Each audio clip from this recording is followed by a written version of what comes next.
Hi, I've had a question about my little leaf pattern here. This is one of the very first patterns I wrote when I got back into tatting about 8 years ago. I thought the easiest way to answer the questions would be to actually make the leaf and follow the pattern. You can get the pattern on my blog. I'm putting the link in the information box below the video so you can print it and follow along if you like. So it says start with 2 shuttles wound continuously. You only need a small amount of thread on each because it's a small leaf. And you're making all the picots very small because they are just for joining. There are no decorative picots in this pattern. So the first thing it says is R5 picot 5. So start with either shuttle. Of course, at the beginning it doesn't matter. So we're making 5 stitches, a small picot, and 5 stitches again. So 3, 4, 5, tiny picot, and 5, 2, 3, 4, 5. Close the ring.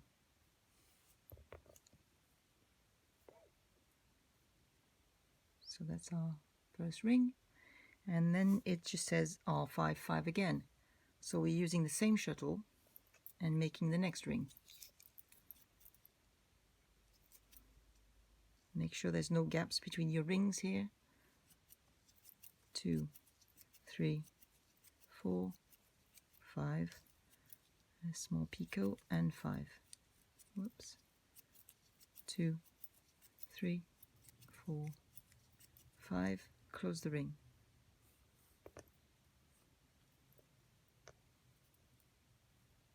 So that's the first 2 rings made. And then it says on the pattern, do not reverse work.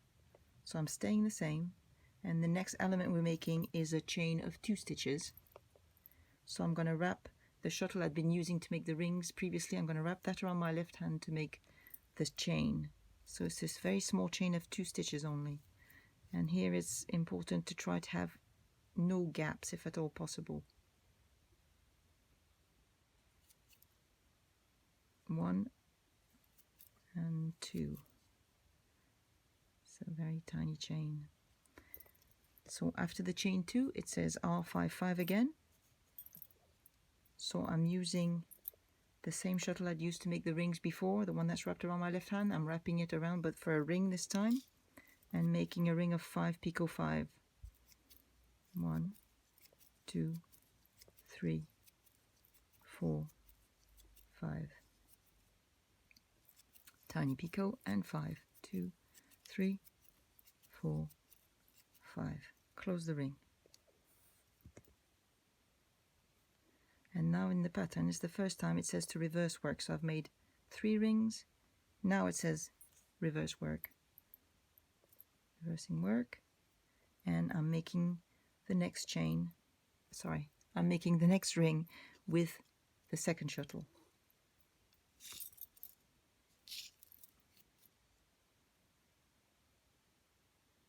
Try your best to have no gaps as much as possible, particularly when changing from a ring to a chain and back. So 2, 3, 4, 5, tiny picot and 5 again. 2, 3, 4, 5, and close the ring. So now we have 4 rings made. 1, 2, 3, that's the 4th ring, and it says do not reverse work again after the 4th ring, and make the next chain 2. So wrap the shuttle I've been using to make the previous ring. I wrap that around my left hand and use the other shuttle to make a chain. I'm going to wind back my thread and make a chain 2. Again, try to have no gaps as much as possible in your work. 1, 2. It's my little chain, and after that chain 2, now it's a ring of 6 stitches, picot 6 stitches, and it's made with the shuttle that was wrapped around your left hand. So we're not reversing work again, and just making the next ring. 1, 2, 3, 4, 5, 6, tiny picot, and 6. 2, 3, 4, 5, 6. Close the ring. So now we have 5 rings made. So after the first ring of 6, you do reverse work and use the other shuttle to make the next ring, which is also the last ring you're going to be making.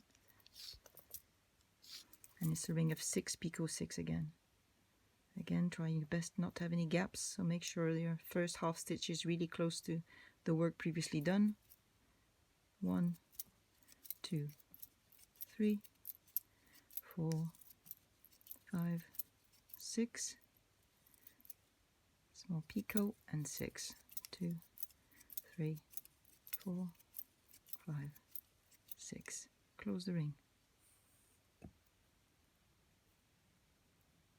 So that's all the rings made. And again it says after the second ring of 6 here, do not reverse work. And we're going to be making a chain next.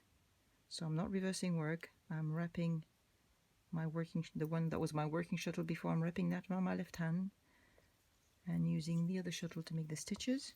And we want to make 12 stitches and then join to the tip of the ring. 1, 2, 3, 4, 5, 6, 7, 8, 9, 10, 11, 12. So that's the first long chain. So we're going to be going all the way around the leaf now with these chains. So a chain of 12 and join to the tip of the ring.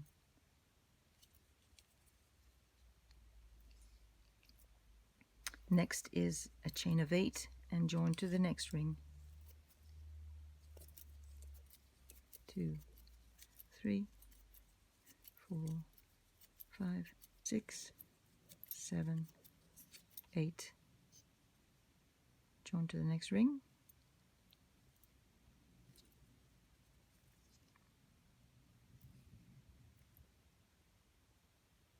And a chain of 8 again. 1, 2, 3, 4, 5.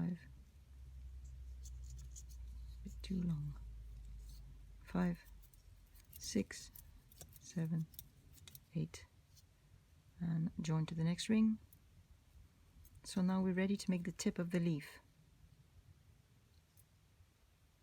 And for the tip of the leaf it says C4, chain 4, ring of 4 and chain 4 before you join to the next ring. So we're making this one here with a little ring at the tip. There's also this technique here which I would be using now, which is a pointy chain. I think I'd probably use that instead of the little ring at the top, but I didn't know how to do that when I first wrote this pattern a long time ago. And if you want to know how to make this pointy chain, I'm putting a link in the corner of this video so you can go and watch that technique if you're interested. But for now we're going to follow the pattern as it's written. So chain 4, 2, 3, 4. Now a ring of 4, and this is a thrown ring, so we're using the shuttle that's around our left hand to make the ring of this little chain.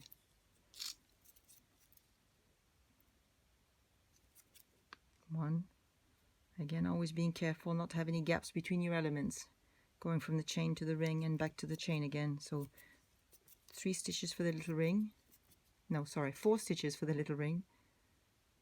Close the tiny ring.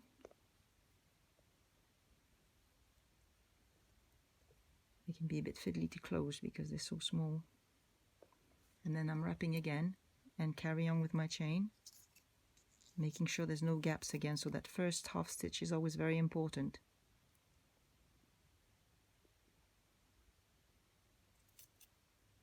One, so that's my first stitch completed, and finish the chain. 2, 3, 4, start my chain and join to the next ring.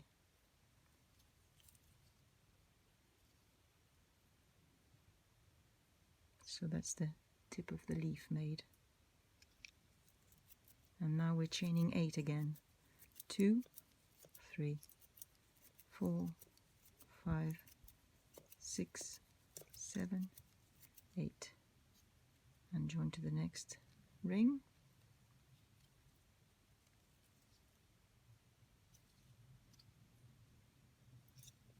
And 8 again.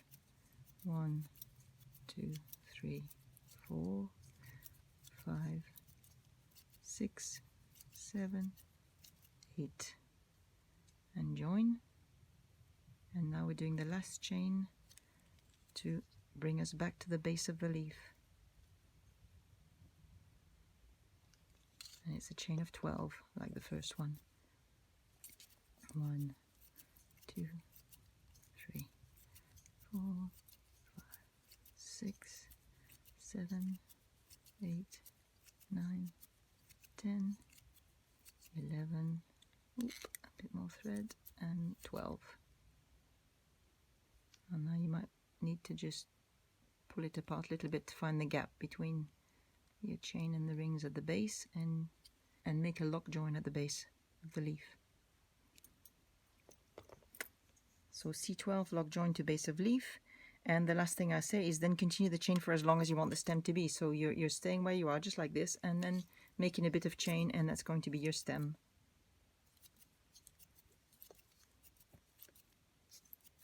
So it's up to you, as many stitches, as few or as many as you like.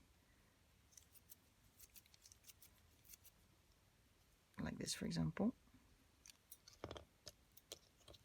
And then you can sew your ends in.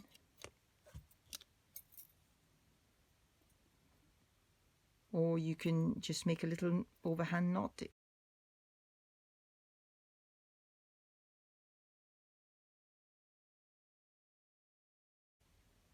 Maybe close to the last stitch like this.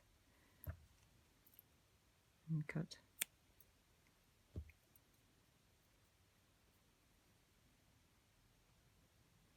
So here we have a little leaf. Here we have 3 little leaves. I hope you enjoy making it. See you next time. Bye bye.